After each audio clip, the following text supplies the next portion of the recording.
ఈ సీజన్లో అంతా అద్భుతంగా ఆడిన ప్లే ఆఫ్స్ బెర్త్ కొట్టేసిన సన్ రైజర్స్ హైదరాబాద్ ఇచ్చిన ఒక్క షాక్కి టాప్ 2లో ప్లేస్ కోసం నానా పాటలు పడుతోంది రాయల్ ఛాలెంజర్స్ బెంగళూరు. తమకు అనుకూలంగా రిజల్ట్ రావాలంటే తమ మ్యాచ్ల్లో చెన్నై, ముంబై ఖచ్చితంగా గెలవాల్సిన టైంలో చెన్నై గుజరాత్పై గెలిస్తే ముంబై నిన్న పంజాబ్ మీద ఓడిపోయి ఎలిమినేటర్ ఆడుకోవడానికి ప్రిపేర్ అయిపోయింది. మరి ఆర్సీబీ ఎలిమినేటర్ ఆడుతుందా లేదా క్వాలిఫైర్ 1 ఆడుతుందా తెలియాలంటే ఈరోజు లక్నో సూపర్ జెయింట్స్తో జరిగే మ్యాచ్ చూడాల్సిందే. ఈ సీజన్లో జట్టుగా బాగానే ఉన్న అనూహ్యంగా ఎలిమినేట్ అయిపోయిన లక్నో తమ ఆఖరి మ్యాచ్లో గుజరాత్ టైటాన్స్కి షాక్ ఇచ్చిన ఉత్సాహంలో ఉంది. వెళ్తూ ఆర్సీబీ క్వాలిఫైర్ 1 అవకాశాలను కూడా దెబ్బతీయాలని ఖచ్చితంగా ట్రై చేస్తుంది. ఎల్ఎస్జీలో టాప్ 3 బ్యాటర్లే ప్రమాదకరం. మార్క్రమ్, మార్ష్, పోరన్ ఈ సీజన్లో ఈ ముగ్గురు కలిపి 17 హాఫ్ సెంచరీలు కొట్టారు. మార్క్రమ్, మార్ష్ 6 హాఫ్ సెంచరీలు కొడితే పోరన్ 5 హాఫ్ సెంచరీలు బాదాడు. అలాంటి Markram test championship final preparation కోసం వెళ్ళిపోవడం ఎల్ఎస్జీకి చిన్న లోటే.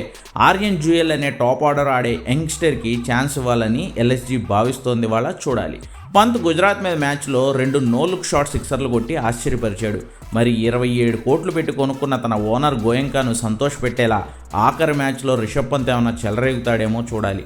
నోట్బుక్ సెలబ్రేషన్ చేయడానికి ఓ మ్యాచ్ నిషేధం తర్వాత దిగ్వేష్ రాఠీ ఈరోజు ఎల్ఎస్జీకి తిరిగి రానున్నాడు.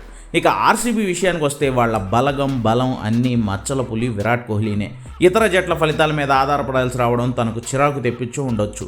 ఆ ఫ్రస్ట్రేషన్ కనుక కోహ్లీ మైండ్లో ఉంటే లక్నో బౌలర్లని వాళ్ళ చీల్చి చెండాడడం ఖాయం.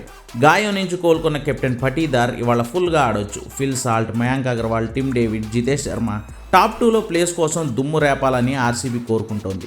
బౌలింగ్లో జోష్ హ్యాజిల్వుడ్ టీం కోసం తిరిగి రావడం కొండంత అండైతే లుంగి ఎంగిడి, జాకబ్ బెత్హెల్ తమ దేశాలకు ఆడడం కోసం వెళ్ళిపోయారు. చూడాలి మిగిలి ఉన్న ఈ ఒక్క లీగ్ మ్యాచ్లో సత్తాచాటి ఆర్సీబీ టాప్ 2 పొజిషన్ను సీజ్ చేసుకుని క్వాలిఫైర్ 1లో పంజాబ్ను ఢీ కొడుతుందా లేదా ఎలిమినేటర్లో ముంబైతో తలపడనుందా ఈరోజు తేలిపోనుంది.